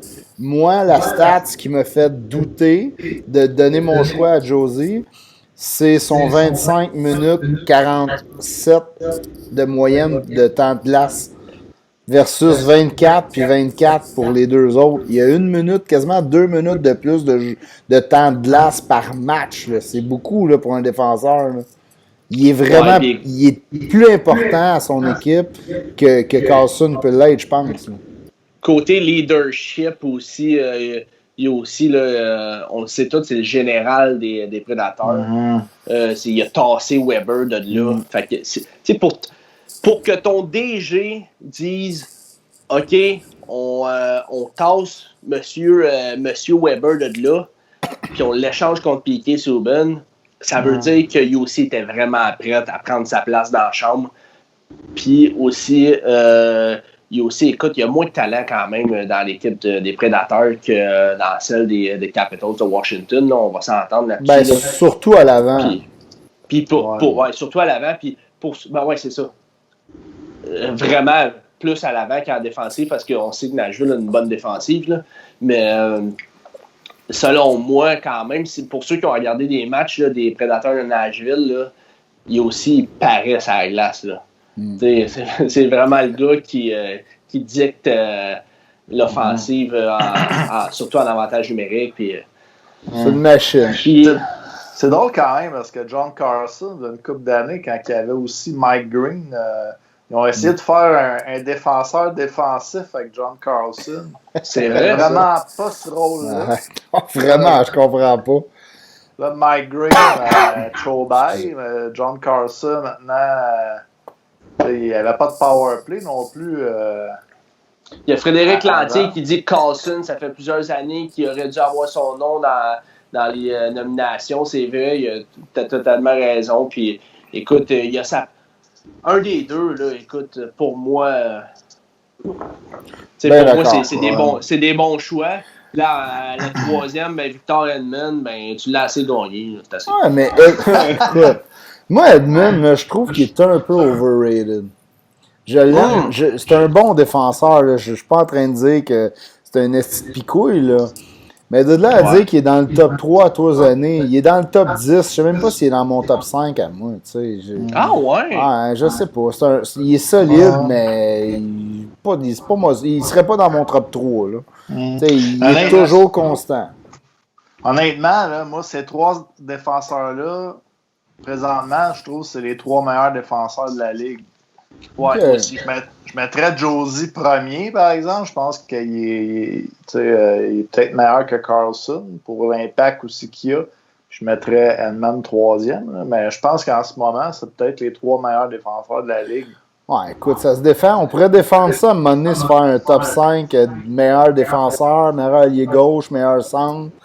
Faire notre tour, là, juste pour voir comment on analyse les joueurs de la Ligue au complet, ça serait intéressant. Moi, j'ai encore Edmond premier. Mais écoute, ça serait peut-être pas pire de dans un prochain podcast de parler de ça, mais moi... Ça peut être une bonne discussion, là. Ouais, Pat Lalonde amène un bon point. Le Nashville a échangé Seth Jones en plus. Imagine. C'est un solide talent, Seth Jones. Là. Imagine. Mais ça, c'est du bon scouting. Exact. Puis là, ils ont rentré cette année le jeune Dante Fabro, qui est comme le quatrième défenseur. Ben, tu vois, moi, il m'a un peu déçu. Je m'attendais à un meilleur impact. Ah ouais? Ouais. Ben, il s'est bien débrouillé défensivement. Il n'a pas eu l'air fou. Mais je pensais qu'il produirait plus à l'attaque. Moi, je l'ai pris dans mon pot. Je pensais que dans toutes mes poules, je l'avais. Puis là, j'ai comme, man, c'est bizarre. Personne ne l'a vu venir. Ils vont capoter. Puis là, j'ai fait comme pouet. Mais moi, tu vois, je m'attendais justement pas à ce qu'il performe autant. Ah ouais, ok. M'a téléchargé. Parce que moi, je l'avais vu dans le World Junior. Écoute, il avait déçu. Il jouait pas super bien. Il jouait pas où c'est qu'on le voyait dans la Ligue américaine. Je m'attendais pas à grand-chose de Dante Fabro. OK, c'est bon, toi. Il y a eu Il t'a déçu, moi. Toi, il t'a surpris, moi, il m'a déçu. Tu sais, c'est quand même bon. Fait que tu l'apprendras dans le pool l'année prochaine. Il m'avait surpris au World Junior aussi. Je trouvais qu'il était pas peur. Ouais, moi, je trouvais qu'il avait déçu un peu. Je m'attendais vraiment à plus de lui. T'as des hauts standards, LP.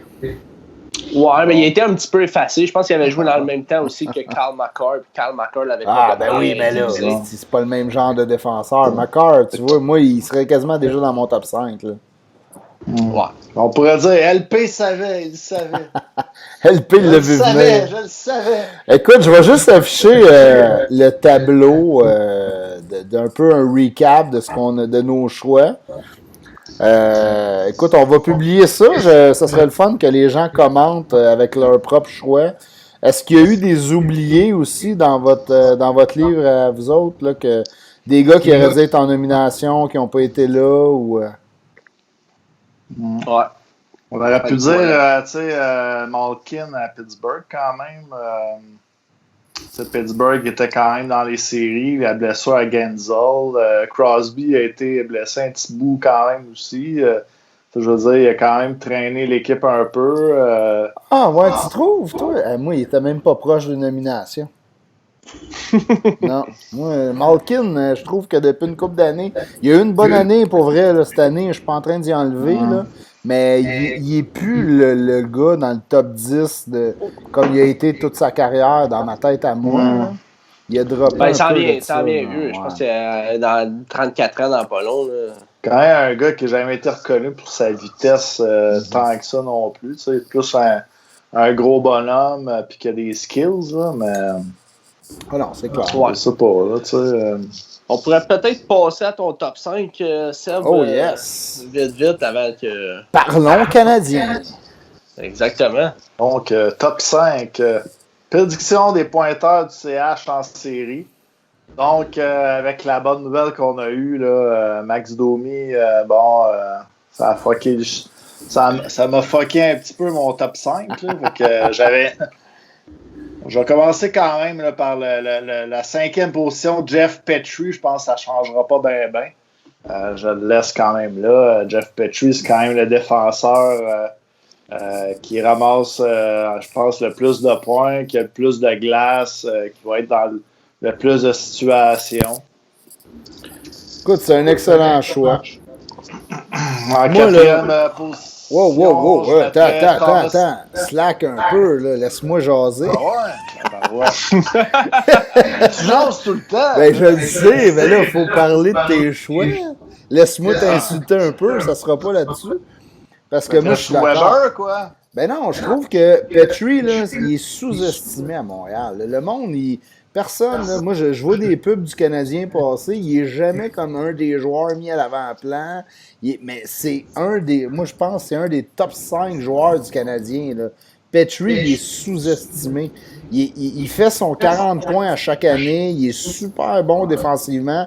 À chaque fois que Weber se pète les dents, il sort des games de fou, puis il lève son jeu d'un cran. Moi, je suis vraiment un fan de Petrie. Puis là, le monde parlait de l'échanger au trade deadline. Moi, j'étais en train de virer fou. Je fais comme crime, on n'a pas de défense. Vous voulez changer notre meilleur défenseur après Weber. Je comprenais pas. Mais t'as un bon point. Je voulais juste dire que j'étais d'accord. Moi, je te laisse continuer avant d'être pas d'accord. Ok, vas-y, enchaîne. Moi, Petrie, honnêtement, ça n'a jamais été mon préféré non plus parce que je trouve que dans sa zone, là, il fait des erreurs des fois.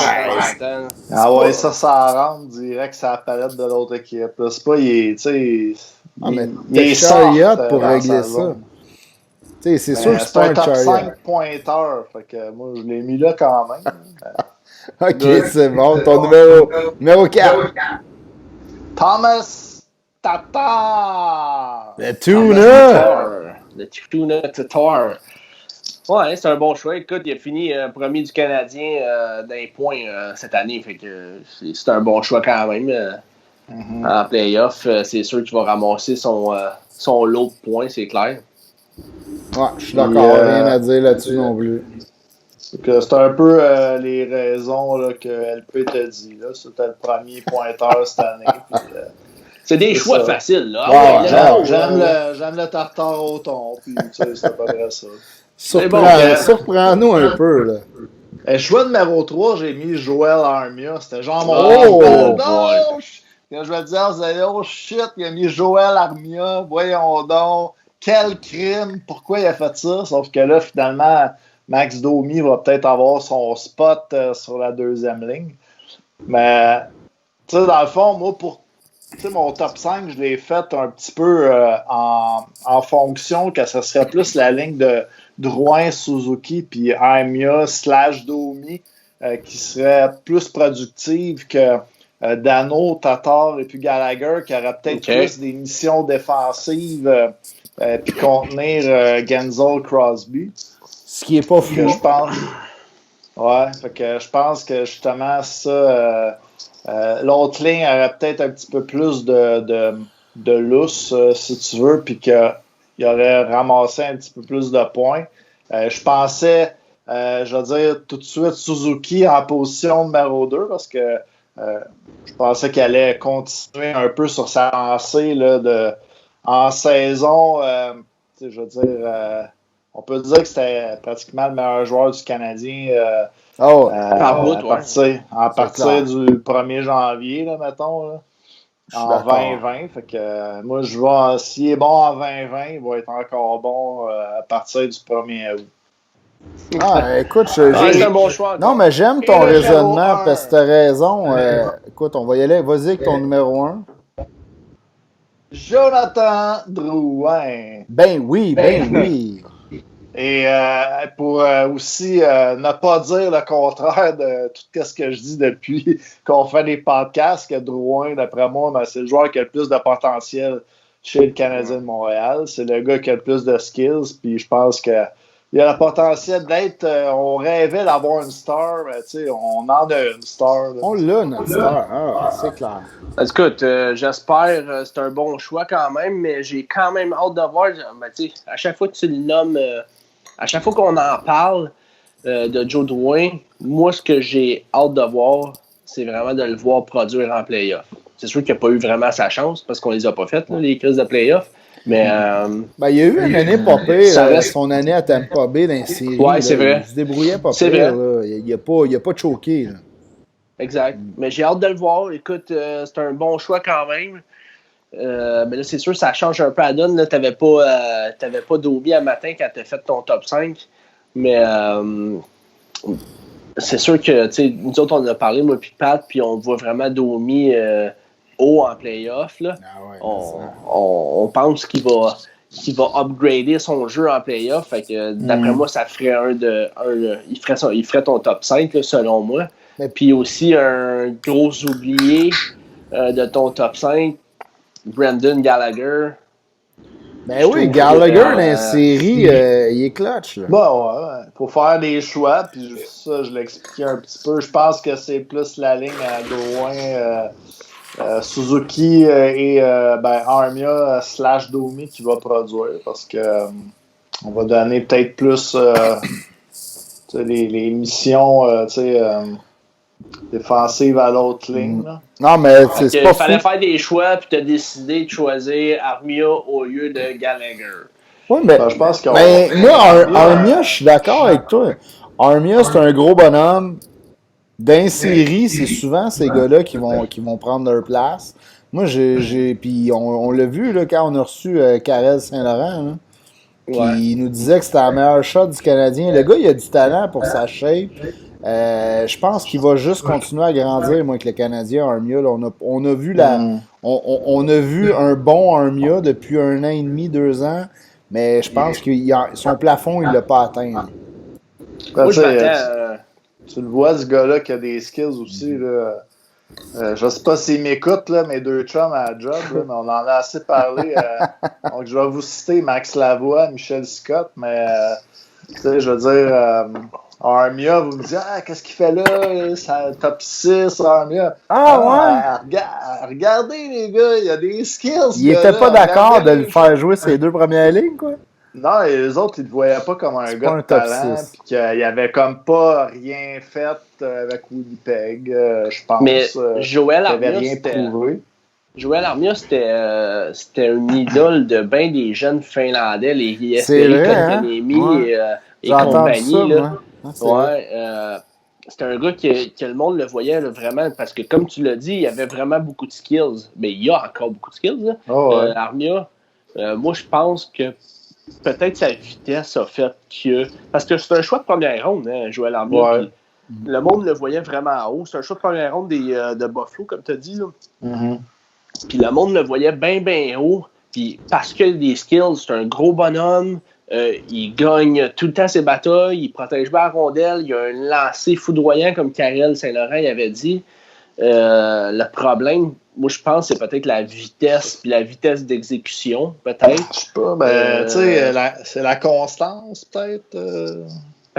Il est quand même constant, Armia, pour vrai. Il n'y a pas tant de mauvaises games. Il est constant, moi, je pense que c'est rare qu'il prenne une game off.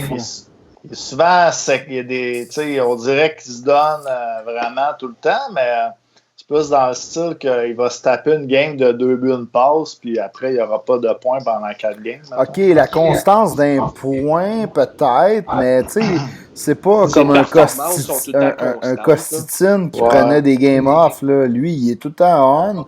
C'est juste que des fois, la POC roule pas pour lui, on dirait. On est favori aussi du coach. Je pense qu'il fait confiance aussi en piqué. Il donne beaucoup de glace à 5 contre 5, mais c'est peut-être pas nécessairement dans des situations toujours strictement offensives. Là. Pat Lalonde qui dit « Meilleure main du CH, Drouin, Armia, Tatar ». Il n'y a Êtes-vous pas d'accord? tort. C'est pas mal ça, ouais. Ouais, c'est pas mal ça. Mais à voir, à suivre. On est À d'accord. suivre pour ton top 5. J'ai hâte que ça commence. Hey, la mais semaine prochaine, êtes-vous comme moi là, qui capote, là, qu'on entend, il y a de plus en plus de nouvelles, on les voit pratiquer, on voit comme plein de nouvelles à travers la ligue. Là tu fais comme, hey, il va-tu avoir des games, là? Amenez-moi du vrai hockey. Moi, mon setup il est prêt dans le sol. Ma blonde est avisée. Ma blonde est avisée qu'elle va pouvoir disparaître au courant de la semaine prochaine. Ouais. Donc, je m'excuse bébé, mais Écoute, va falloir jaser aussi. On est en train de travailler avec... on va probablement changer notre formule de live Facebook. On va vous ramener avec les détails des prochains jours là, pour savoir comment on va vous livrer de l'information. Puis on a hâte de jaser avec vous autres. Ça va sûrement être entre les matchs ou des choses comme ça. Là. On va revenir là-dessus. Là. Ouais. Fait que je pense que... Hey, on est toujours pour un has-been, là. Qui c'est que Seb? Seb est revenu, la légende. J'ai le has-been. J'espère que c'est un bon. Là. Genre, je pense que j'en ai un bon. Okay. Pas que c'est juste toi. Attends un peu. Là. On va mettre notre Sopol affiché à l'écran. Yes! Pat Lalonde, es-tu prête? Ouais, Pat Lalonde, c'est une machine. Là, il trouve tout le temps avant nous autres. Fred Larouche aussi, le goaler au deck, il aime ça, les regarder, les has-been. Ouais. Okay. Bon, il me disait que mes deux derniers, ils étaient faciles. Ouais. Wickenheiser, puis OK, vas-y. Joey Junot. Mais là, OK. C'est un joueur qui a joué avec les Canadiens pendant 3 ans, de 96 à 98.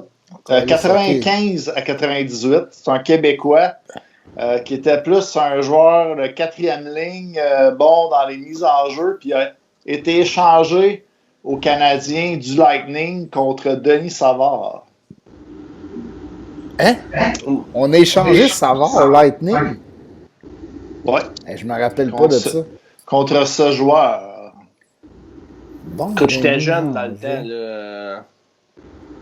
T'avais 5 La Perrière? 6-7 ans. La Perrière? Yann Laperrière? Mais non, Yann Laperrière. Il n'a jamais joué avec le Canadien, lui. Non! Non. Je me trompe de joueur, le bon. Voyons, c'était quoi son nom? Il était bon dans les mises en jeu, je me rappelle, on avait été le chercher. Il a fait quelques apparitions dans les médias aussi, je crois à 110% dans le temps. À 110? Ok, ouais, non, ça c'est pas... Il a joué quand même 567 games dans la Ligue nationale. Là. C'est pas un gars qui a joué 3 games comme Ratis Valance. Il a débuté sa carrière en 89 avec les Flames. Si je le sais, c'est quoi le nom? Si je le sais, le nom du gars, on avait été le chercher. Donne ses initiales. Ouais, donc. Les initiales. C'est MB.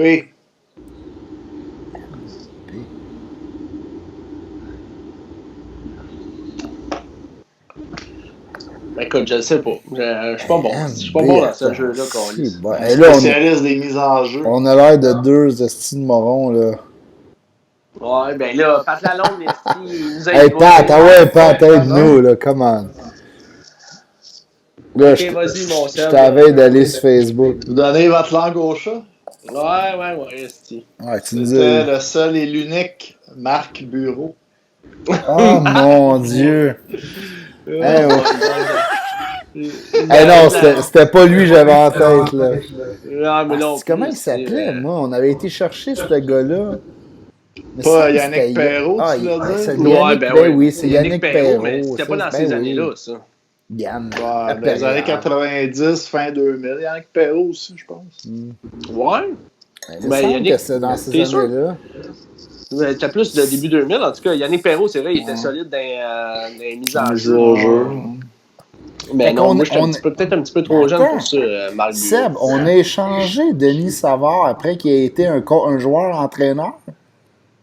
Ben là, Denis Savard, il a été échangé après en 94. Parce qu'on a échangé Chelios pour aller le chercher, non? Ouais. Puis là, après ça, il y a eu comme une demi-saison. À un moment donné, ils l'ont benché dans une série pour devenir coach. Puis là, on a gagné la coupe.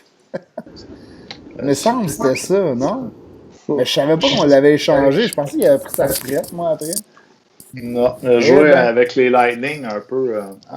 Denis Savard. Ça, c'est triste. Moi, j'aime pas ça. Je sais pas, êtes-vous comme moi? Tu sais, une superstar qui finit sa saison d'une équipe, genre une saison. C'est comme, mais pourquoi? Ouais, c'est vrai. C'est un peu poche. Genre, mettons, on va en dire pour les plus vieux, ça, mettons, Serge Savard avec les Jets de Winnipeg, Guy Lapointe avec les Blues de Saint-Louis. Ouais, c'est ça. Pourquoi, tu sais, c'est comme... Ça aurait jamais dû être, tu sais. Steve Schott avec les Kings de Los Angeles. Eh boy, ouais, là, tu t'en vas dans... Lafleur avec les Nordiques, mais je veux dire... Lafleur avec les Nordiques, ça faisait du sens, tu sais. Ouais, avec les Rangers et les Nordiques, quand il est revenu, non, ça, c'était comme... les Rangers, ça n'avait pas rapport. C'était big, quand même. Mais bon. Bon, les boys, on peut peut-être conclure là-dessus. Écoute... Ouais, ben écoute, j'ai hâte que ça commence, là. Ça s'en vient. Premier match dans 8 jours contre Toronto. Ouais, exactement. J'ai hâte. On va vous donner des nouvelles. On veut faire peut-être des podcasts. J'en shake, là. Donnez-moi ma dose. Ben ouais. Ça s'en vient. Dit-il en se tapotant ici et en se frottant le pinch. J'ai hâte. Ça arrange le nez. Quand tu dis ça, ça arrange le nez, tu me fais passer justement à la période.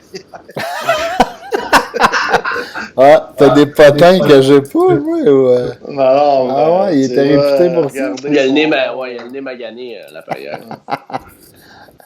Hey, c'était bon, les boys. Fait qu'on se rejase. Vincent durant l'eau qui est hâte aux séries comme nous autres. C'est bon, ça. Yes, sir, Vincent. Yes, sir, guys. Puis on vous rappelle aussi notre code promo SDH15 sur le untilimdone.com. Vous avez 15% de rabais sur tout le stock.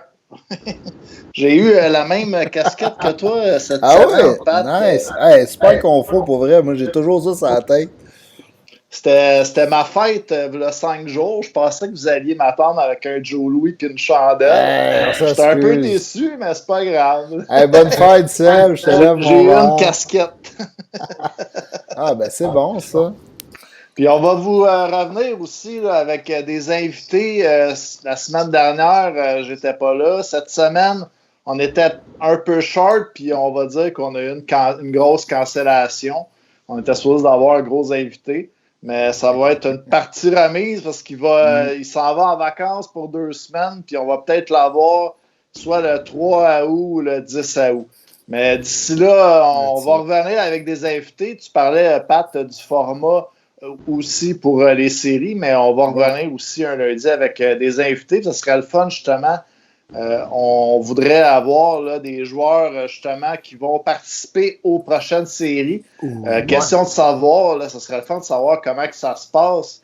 Parce que je vous ai envoyé cette semaine des belles photos, là, des beaux vidéos de joueurs là, qui sont dans leurs équipes respectives, qui s'entraînent sur la plage. Puis qui ont, écoute, on n'a pas toute la même vie de canicule ici. Eux autres, ils ont la mer, puis ils ont tout en Californie. Hein? Donc, sur ce, merci les boys. Merci les auditeurs à la maison. Vincent Durand-Lot, Pat Lalonde, Fred Lantier. Écoute, ceux qui ont participé dans les commentaires, c'est toujours apprécié de vous lire. On peut interagir avec du monde. Nous, c'est juste ça qu'on veut, parler hockey et avoir du fun avec vous autres. Yes, sir. Fait qu'on s'en rejase la semaine prochaine. All right. Allez, boys. Yes, sir, guys. Ciao. Salut.